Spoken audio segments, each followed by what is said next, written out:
Warning. ये जो हमारा बिहार का BSDMA डिपार्टमेंट है, उनका जो है एक 15 जनवरी से लेकर 21 जनवरी तक प्रोग्राम चलाया गया था अर्थक्वेक के बारे में। अर्थक्वेक जो कि एक नेचुरल डिजास्टर है, इसका हम मतलब कि जो प्राकृतिक आपदा होती है उसे कंट्रोल तो नहीं कर सकते, पर उसके प्रति जो बचाव है, उसके प्रति जागरूकता है, जो समाधान होते हैं उसको हम थोड़ा कर सकते हैं। उसके वजह से हम उस समस्या से निवारण के लिए उस जो भी मतलब कि प्रभाव होता है उसको कम कर सकते हैं। बिल्कुल खत्म कभी भी हम नहीं कर सकते हैं। तो हमारा जो ये बिहार का डिपार्टमेंट है, एक है हमारा साइंस एंड टेक्नोलॉजी डिपार्टमेंट और एक हमारा BSDMA यानी Bihar state natural disaster management. तो ये जो है ये 15 जनवरी से लेके 21 जनवरी तक अपना एक प्रोग्राम चलाया है, जिसके अंतर्गत लोगों को एवं विद्यालयों, कॉलेजों, सभी जगह जागरूकता फैलाने का काम किया जा रहा है। तो BSDMA जो है ये एक आपदा से निवारण के लिए अपना प्रोग्राम चलाया करता है। इसका जो स्थापना है 2005 में भारत का जो आपदा प्रबंधन एक अथॉरिटी नेशनल लेवल पर आया था। उसके बाद बिहार का राज्य स्तर पर भी देखा गया कि हाँ हमें भी इसके प्रति कुछ करना चाहिए। तो 2007 में नवंबर 6 तारीख को एक संस्था बनाया गया, सरकारी संस्था, एक डिपार्टमेंट, जिसे हम आज BSDMA के नाम से जानते हैं। तो उसी का एक है और सभी कॉलेजों में इसके प्रति एक अवेयरनेस प्रोग्राम चलाया जा रहा है, जिसमें हमारे GP छपरा भी शामिल है। तो इसके प्रति जो कोऑर्डिनेटर सनी कुमार सर हैं और प्रिंसिपल सर जो हैं, उनका हम बहुत धन्यवाद करते हैं एवं सहयोगी जितने भी शिक्षक हैं एवं मैम हैं, सभी को हम धन्यवाद करते हैं। तो सबसे पहले हम जानते हैं कि भूकंप होती क्या है। भूकंप हमारी प्रकृति का आता है, जो कि आप लोगों को पता हो कि हमारी जो पृथ्वी है उसकी जो सतह है वो अनेकों प्लेटों में विभाजित है। अब वो प्लेट जो होती है आपस में गतिमान रहती है। प्लेट के नीचे जो होता है वो तरलीय पदार्थ होता है जो कि उसे तैरने में मदद करती है। अब वो जो प्लेट होती है वो इस प्रकार से मेनली जो रूप से प्लेट जो होती है 3 प्रकार से पाए जाते हैं। पहला एक होता है कि एक जो प्लेट होती है ऊपर की ओर मतलब भूकंप के कारण जब आते हैं तो ऊपर की ओर एक चले जाते हैं गति के कारण टकराने से, और एक होता है जो कि नीचे की ओर खिसकते हैं, और एक होता है कि सामने से घर्षण करते रहते हैं, यानी कि बस रहते सरल रेखा में लेकिन आगे पीछे इस तरीके से होते रहते हैं। तो इस 3 तरीकों से हमारा भूकंप आता है। तो ये जो होता है एक नॉर्मल है, सबसे ज्यादा जो खतरनाक होती है ये नॉर्मल फॉल्ट का होता है। फॉल्ट का मतलब होता है कि जो रेखा हमारी है यानी जहां पर 2 परतें आपस में जुटी रहती है उसे हम फॉल्ट कहते हैं। तो ये जो परतें होती है सबसे ज्यादा खतरनाक ये मानी जाती है, और ये जो होती है ये तो मतलब आपस में इस प्रकार से घर्षण करती है, ये उतना इफेक्टिव नहीं होता है लेकिन ये सबसे ज्यादा इफेक्ट करता है। इसमें जब आपस में टकराते हैं तो ये जो प्लेट होती है ये नीचे की ओर झुकती है, और जब यहाँ पर प्लेट इस तरह का जो होता है जब टकराते हैं तो ये प्लेट ऊपर की ओर जाता है, लेकिन वहीं जब यहाँ बात आती है तो ये आपस में घर्षण करते रहते हैं, ना ही ये ऊपर निकलते हैं ना ही नीचे, बस आपस में जो होता है सरल यानी कि लीनियर पोजीशन में अपना काम करते रहते हैं। और यहाँ पर ये देख सकते हैं कि जैसे कि ये जो हमारा ये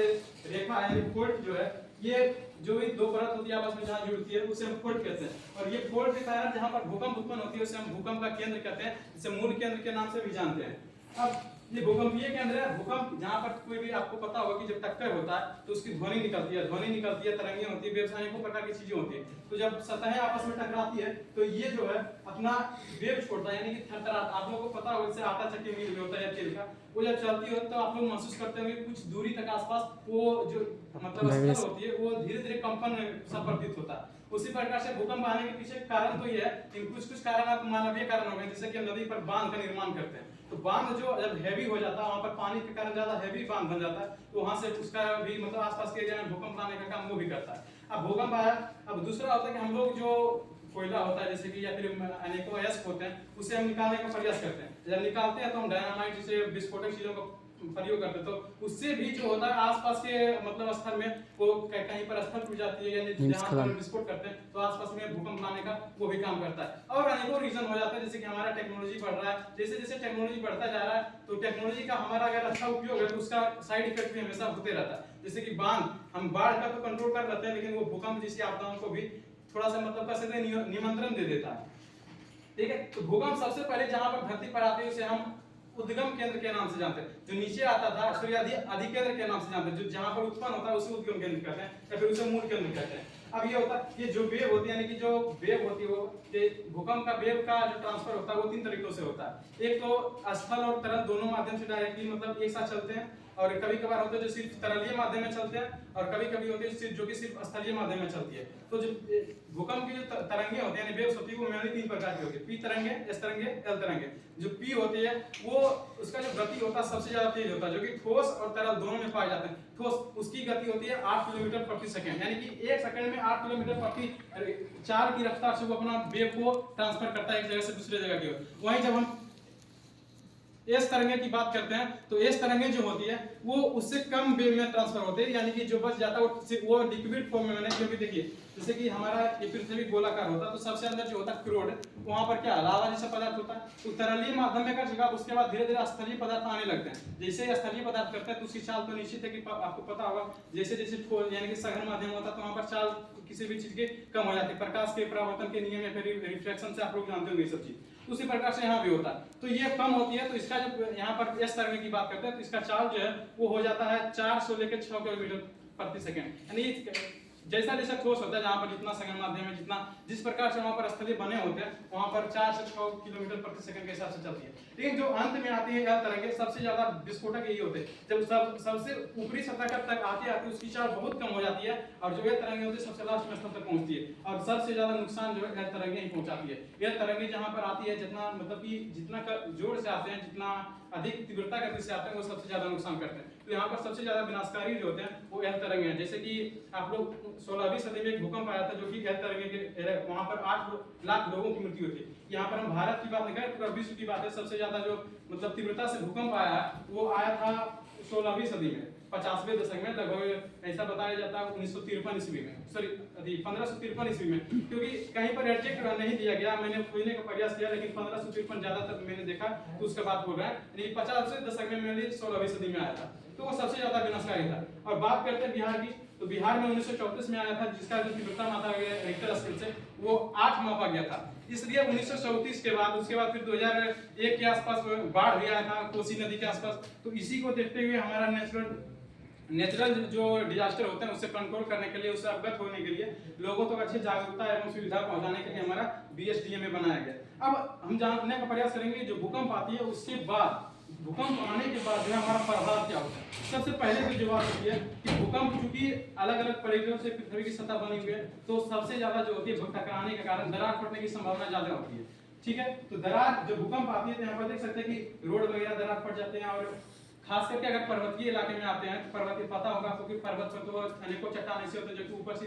रखे हुए रहते हैं, क्योंकि जो प्राकृतिक आपदा होती है जैसे कि भूस्खलन जैसी समस्या, वर्षा कारण, ये हमेशा जो होती है पत्थर को हमेशा धीरे धीरे तोड़ती रहती है, जिस कारण से हमारा मिट्टी का निर्माण भी होता है। उसी प्रकार से जो पत्थर ऐसे रह जाते हैं तो भूकंप आने के कारण से जब सतह हिलती है, जिस कारण से वो जो हमारी पत्थर होती है, चट्टानें होती है, वो गिरने लगती है। तो वो जो गिरने के कारण आसपास आप लोग पता होगा कि जो पहाड़ भी होते हैं, पठार होते हैं, वहां पर रोड बनाया जा रहा है, तो रोड बनाया जा रहा है तो उस इलाके में हम लोग तो कार भी लेके जाते हैं, तो ये हम घटना भी हो सकती है कि हो सकता है कि हमारे कार के पास भी चट्टान आ गिर जाए। आप लोग सोशल मीडिया इंटरनेट पर भी अगर खोजेंगे तो ऐसी जो घटनाएं हैं आपको देखने के लिए मिल जाएंगी। ठीक है, तो ये होता है। अब मान लीजिए जितने भी पेड़ पौधे होते हैं वो भी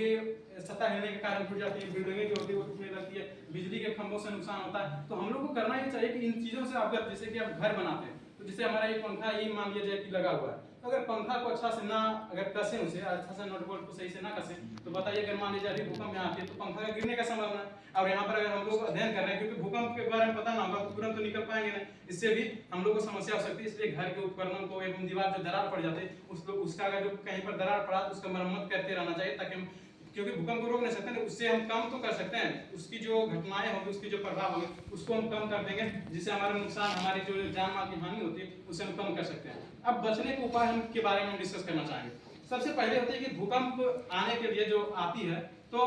किया जाता है कि जो हमारी आपदा प्रबंधन का डिपार्टमेंट जिला स्तर पर हो या शासन स्तर या फिर प्रखंड स्तर पर हो या फिर राज्य स्तर पर हो, पहले नंबर पर जो भी होती है डिपार्टमेंट वो क्या करती है, अगर आती है इसी तो मौसम विभाग पता लगाते हैं,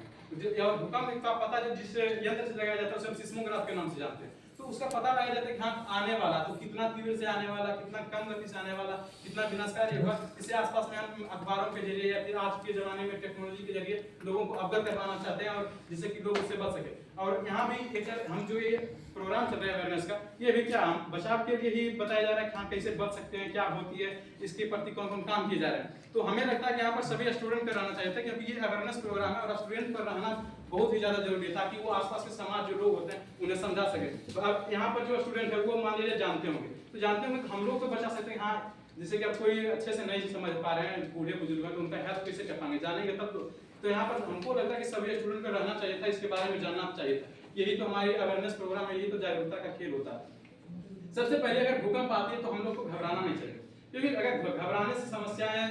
क्या कहते हैं टल जाती तो फिर क्या साइड आ जाती तो हम लोग सभी घबराते, लेकिन ऐसा तो होता नहीं है। तो सबसे पहले हमें घबराना नहीं चाहिए, बल्कि आराम से शांति रहना चाहिए। उसके बाद अगर घर में मान लीजिए हम मौजूद हैं तो सबसे पहले तो घर से छोड़कर निकलना चाहिए, क्योंकि जैसे बताएं कि मान लीजिए हम इसको पंखा को कसते ही हैं तो ऐसा तो नहीं हमेशा एक बार कसते हमेशा ऐसे ही रहा। इसमें भी हमें बहुत सारी समस्याएं आती रहती है, जैसे दिन बीतते रहते हैं उसकी कमजोरी होती रहती है, वो जो इसमें ताकत होती है वो कम होती रहती है। अब रहती है कि अगर मान लीजिए घर से निकल नहीं पाए, तो घर से नहीं निकल पाए तो उसे क्लियर करना, जैसे ये हमारा डेस्क है, घर में भी होता है, डेस्क होता है, ये चौकी होती है, पलंग होती है, तो उसके नीचे हमें पहला नंबर से जाना चाहिए। अगर मान लीजिए कुछ गिरती भी ऊपर से, पहले इस पर गिरेगा, नंबर तो नहीं गिरेगी, अब इस पर गिरेगा तो क्या हम उससे बचाव तो कम से कम पहले ये हमारा इसे क्या रोकथाम करेगा, यानी हमारा बचाने का काम करेगा। मान लिया जाए कि अच्छे से कमजोर है, आपको अभी भी लगता है कि अगर गिर जाए तो डर लगेगा और कुछ नुकसान हो सकती है, तो अगर घर में तकिया वगैरह होती है या फिर जो रुई वाले सामान होते हैं उसको सर पर ले लेना चाहिए, ताकि अगर कुछ चोट भी लगे तो बच सकते हैं हम लोग, क्योंकि सबसे ज्यादा जो नुकसान होते हैं वो सर से ही होती है। अगर यहाँ गिरे तो उतना नुकसान नहीं होगा, लेकिन सर पर अगर ज्यादा कस की चोट लगती है तो हमारी मृत्यु की संभावना जो है बढ़ जाती है। अब है कि घर से निकलने के बाद जो होता है असेंबली, यानी गो टू असेंबली कहा गया, मतलब असेंबली मतलब कि सारे लोग एक जगह इकट्ठा हो जाए, सुरक्षित स्थान जहाँ पर, वहाँ पर सभी को इकट्ठा कर देना चाहिए। और हम लोग अब आती है कि अच्छे जगह को ढूंढना चाहिए। अब मान लीजिए कि बहुत सारे होते हैं कि कार में ड्राइव करते रहते हैं, फिर ट्रेन में ड्राइव भी चलती रहती है ट्रेन, तो उस समय होता है कि सबसे जो भी वाहन होते हैं उसको रोक लेना चाहिए, और रोक के आराम से या वहां से निकल जाना चाहिए सुरक्षित स्थान पे। जैसे मान लीजिए कार चला रहे हैं, जैसे हम यहाँ पर बता रहे थे कि ये जो प्रभाव है यहाँ पर्वतीय इलाका से निकल रहा है, पर्वतीय इलाका में भी हमें देखना है कहाँ सुरक्षित है, उस जगह पर जल्द जाना चाहिए, क्योंकि ऐसा तो पर्वतीय इलाका में तो हम अगर भूकंप आया तो सभी जगह लगभग नुकसान होते हैं, लेकिन हमेशा सही सभी जगहों पर कुछ ना कुछ जगह ऐसी होती है जहाँ पर कि कम नुकसान होती है, तो कम नुकसान वाले जगहों को ढूंढना चाहिए। और हम ये तभी कर पाएंगे जब हम लोगों में अवेयरनेस होगी, जब हम लोग में जागरूकता होगी। ठीक है, अब देखिए घर में जो सामान है, जैसे भूकंप आती है तो क्या बिल्डिंगें भी गिरती है, मान लीजिए गैस जो एलपीजी गैस होती है या फिर नल वगैरह होती है, ये सारी भी क्या है,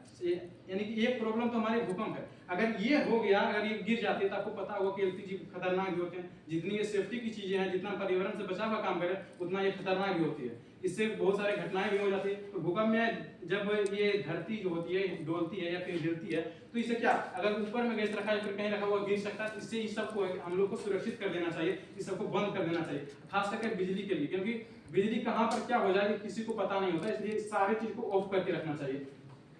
अब बात आती है कि हम लोग तो भूकंप में सबसे बड़ी समस्या हम अपने गांव में भी देखे हैं, 2015 में एक भूकंप आया था, जब से हमारे समझदारी आई तो देखें कि सब लोग तो घर से बाहर निकल जाते हैं, लेकिन जानवर की कोई सुरक्षा नहीं, जानवर को कोई ध्यान नहीं देता, होगा तो जानवर कोई ना,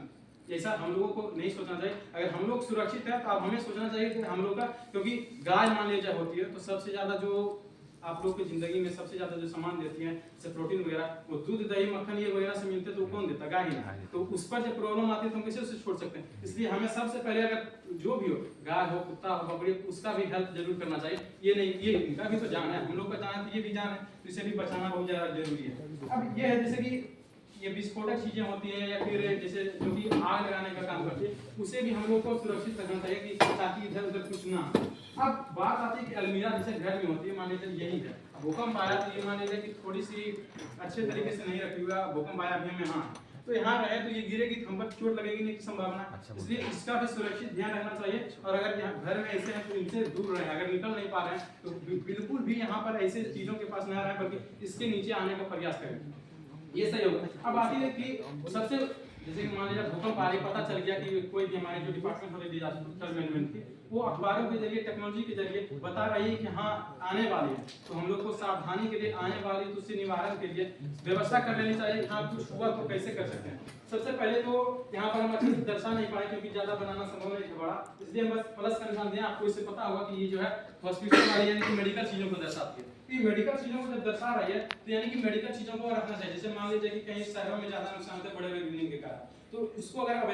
अवेलेबल रखेंगे तो छोटा मोटा नुकसान आया उसको हम तुरंत से मरहम पट्टी या फिर इलाज के वगैरह थोड़ा सा ध्यान दे सकते हैं। इतना तो नहीं है कि डॉक्टर की जरूरत ना पड़ेगी, वहाँ तो उतना हम कुछ लोग भी कर सकते हैं, उतना तो अनुभव हम सब में होती है क्योंकि पढ़ाई कर रहे हैं तो इसे जानना भी जरूरी होती है। अब ये होती है, अब जैसे कि आग लगे भूकंप के कारण ये तो हो जाती है, तो ये सारी चीजों को अवेलेबल उस जगह पर जो होती है मैनेजमेंट उसको करवा देना चाहिए। यानी जो आग बुझाने वाली चीजें होती है, आग बुझाने वाली भी दो चीजें होती है, एक केमिकल वाली होती है, एक CO2 वाली होती है, ठीक है। अब ये सारी EM टेलीफोन दर्शाई यानी कि जो यानी कि इसके डिपार्टमेंट होते हैं उन्हें इन्फॉर्म कर देना चाहिए, या उनके फोर्स उसको लोगों को हैंडल करने के लिए उस सबको बुलाना चाहिए। और आज के लिए हम इतना ही बताना चाहेंगे, और हमें बोलने का मौका मिला, इसके लिए हम BSD में और साइंस एंड टेक्नोलॉजी डिपार्टमेंट तथा जीपी छपरा और सभी जो भी शिक्षक गण हैं एवं भैया जो भी हमारे स्टूडेंट सभी को धन्यवाद देते हैं। धन्यवाद।